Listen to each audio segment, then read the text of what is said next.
Good morning. It's Saturday. We got out late because I didn't want to get up this morning at 5:30 in the morning to go fishing. So we didn't leave the house till 9:30. But oh well, we made it. We were out here at the lake fishing at a new spot.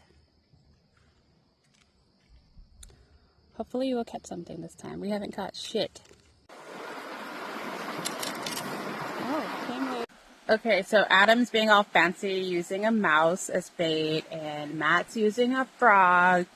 And I gotta be creative because I don't know what I'm doing and I don't have shit. So I'm using a worm with a piece of cheese. Yeah, if I was a fish, I would eat that worm with that cheese.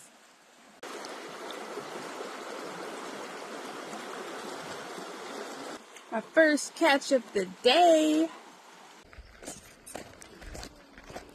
Hey Matt, I need your help.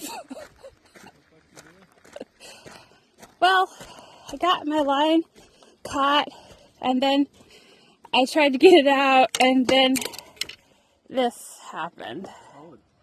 How do I fix it? I caught something.